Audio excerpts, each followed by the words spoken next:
Olá! Hoje vamos falar sobre as doenças inflamatórias intestinais. O intestino saudável tem muitas funções, entre elas a absorção de nutrientes, a absorção de água e o eixo cérebro-intestino. As doenças inflamatórias intestinais são doenças crônicas.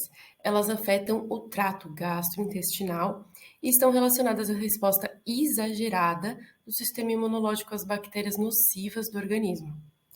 Essa resposta exagerada provoca danos às células intestinais, provocando a produção muito maior que o convencional de citocinas, causando alteração da homeostase do trato gastrointestinal e lesando os tecidos saudáveis. As principais doenças inflamatórias intestinais são as doenças de Crohn e a retocolite ulcerativa. A doença de Crohn e a retocolite ulcerativa têm pontos importantes a serem destacados. Na doença de Crohn, essas lesões não são contínuas, são pontuais, são segmentares. Essas lesões podem ocorrer da boca ao ânus. Já a retocolite ulcerativa são caracterizadas por lesões contínuas e elas ocorrem do cólon ao ânus. Nós fizemos essa tabela para ilustrar algumas características. Assim a gente consegue visualizar melhor a diferença entre essas duas doenças. A dor na doença de Crohn é frequente, se trata de uma lesão muito profunda e isso ocasiona uma dor bem aguda e frequente. Já na retocolite ulcerativa, essa dor é ocasional. Então, ela tem momentos de pico de dor e tem momentos de bem-estar. O sangue nas fezes na doença de Crohn, ele é raro, porque normalmente ele fica mais distante do ânus. Então, esse sangue que ocorre por causa dessas lesões da doença de Crohn, ele é digerido pelo sistema trato gastrointestinal e esse sangue não é aparente nas fezes. Já na retocolite ulcerativa, por se tratar de uma lesão um pouco mais próxima ao final do trato gastrointestinal, ela pode aparecer nas fezes, acontece, de conseguir ver as fezes com sangue. O tipo de lesão, como eu já tinha falado, na doença de Crohn, ela é segmentar, então ela não é contínua, ela acontece em pontos específicos e são bem profundas. Já na retocolite ulcerativa, essa lesão ela tem uma característica mais contínua e superficial. As úlceras são profundas, e acontecem em toda a parede do intestino. E já na retocolite ulcerativa, elas são superficiais.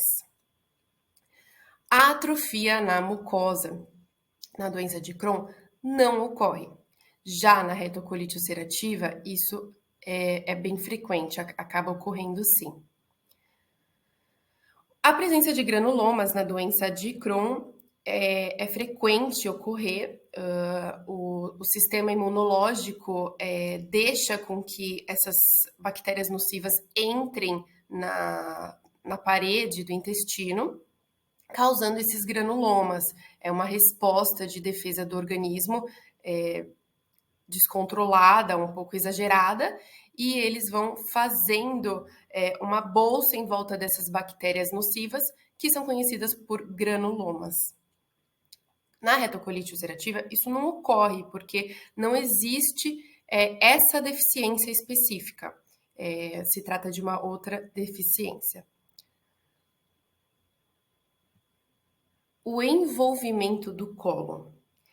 Na doença de Crohn, normalmente essas lesões aparecem numa parte, numa região distal do intestino.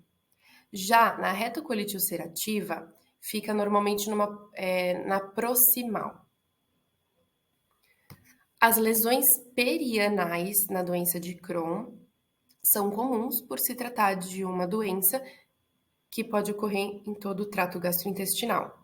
Já na retocolite ulcerativa, isso é raro. As fístulas também são comuns na doença de Crohn. Já na retocolite ulcerativa, é raro. A estenose na doença de Crohn, ela ocorre, é comum acontecer, afinal de contas é uma lesão mais profunda, com que tenha tecidos de cicatrização nesse intestino e causando estreitamento do órgão. Já na retocolite ulcerativa, por se tratar de uma lesão um pouco mais superficial, isso acaba não ocorrendo. As doenças inflamatórias intestinais, elas estão relacionadas a um estilo de vida de alimentos muito industrializados. E por essa razão, eles afetam pessoas que pertencem a uma classe econômica mais elevada, por conta da disponibilidade desses tipos de alimento, e também de pessoas que vivem em regiões urbanas, que têm menos tempo de preparo dos alimentos in natura, da comida feita em casa. Então, ela está relacionada a esse estilo de vida mais acelerado de centros urbanos. Ela afeta hoje 0,3% da população e ela vem aumentando consideravelmente por conta do aumento de trabalho e desse estilo de vida mais urbano que está se espalhando por toda a população mundial. Fatores desencadeantes dessas doenças podem ser considerados os fatores genéticos, como a hereditariedade, a microbiota, com mais bactérias nocivas do que benignas, e os fatores ambientais, alto consumo de produtos industrializados e uma vida com uma alimentação desequilibrada, desregrada. A terapia na fase aguda pode ser feita com anti-inflamatórios, antibióticos, imunossupressores, cirurgia para remoções de lesões. Quando falamos de orientações dietéticas, não existe algo específico para doenças intestinais inflamatórias. A recomendação é que seja avaliado indivíduo por indivíduo e que alguns pontos sejam levados em consideração, como as intolerâncias alimentares, onde está localizado essa doença, os sintomas que esse paciente apresenta, os medicamentos que ele vem fazendo uso e o estilo de vida desse paciente. A doença na fase aguda deve-se evitar fibras, principalmente aquelas insolúveis. Comer com porções menores e com mais frequência também ajuda muito. E evitar alimentos fritos e gordurosos para evitar o desgaste, a sobrecarga nesse órgão. Os alimentos crus também devem ter muita atenção, porque os alimentos crus podem causar desconfortos e caso isso ocorra, caso o paciente te apresente esses sintomas de desconforto, é bom evitar e tirar da dieta. Apesar da gente não ter nada específico para a doença intestinal inflamatória, é legal pensar em algumas estratégias. Por exemplo, colocar alimentos com baixo FODMAP. O FODMAP significa, basicamente, alimentos de cadeia curta de carboidrato, como a frutose, a lactose e os óis. Então, os adoçantes como o xilitol, o maltitol, o eritritol. Todos esses alimentos causam uma fermentação exagerada no intestino. Então, evitar esses alimentos, usar alimentos baixos em FODMAP é uma coisa a se pensar, é uma coisa que surte resultado. Outra coisa que deve ser levada em consideração é a exclusão do glúten, que também se trata de um FODMAP. Também está relacionado a alimentos que fermentam muito no intestino, assim como a lactose. Também é um alimento importante de ser analisado e de ser considerada essa exclusão. Além disso, nós temos alguns alimentos como a cúrcuma, o ômega 3, que auxiliam a desinflamar esse intestino. Eles inibem essas ocitocinas pró-inflamatórias e auxiliam a, o trato gastrointestinal, a recuperação dessas inflamações. A vitamina D também tem um papel bem bacana, bem interessante para esse intestino. A vitamina D é um modulador imunológico, então ele ajuda a modular a microbiota, que auxilia no bom funcionamento desse intestino, além de ser um modulador de imunidade, então ele auxilia o organismo como um todo nas doenças autoimunes.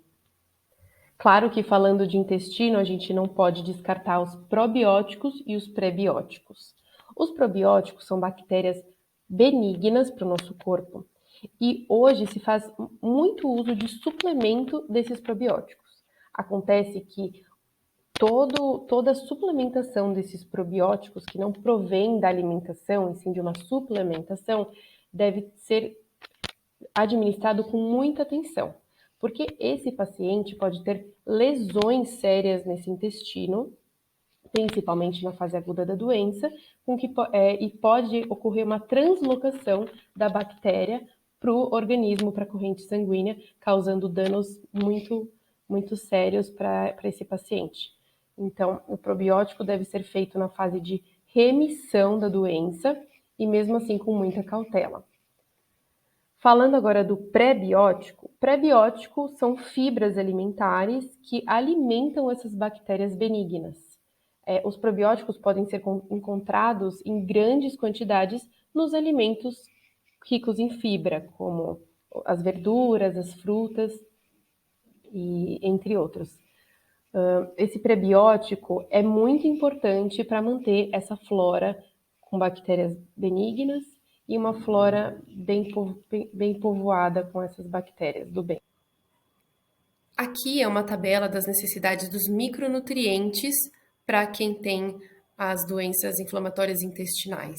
Então, é importante destacar e seguir essas necessidades diárias desses micronutrientes para que esse organismo esteja forte e consiga se recuperar e se regenerar da melhor maneira possível.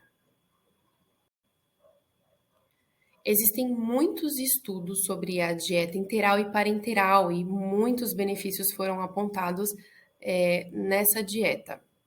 Então, essa via de dieta trouxe mais tempo na fase de remissão, que é aquela fase quando a doença já está controlada e não está no seu momento agudo. Então, pessoas que tiveram que fazer o uso da dieta interal ou parenteral por impossibilidade da alimentação via oral, que esse é um dos princípios da prescrição da dieta parenteral e interal.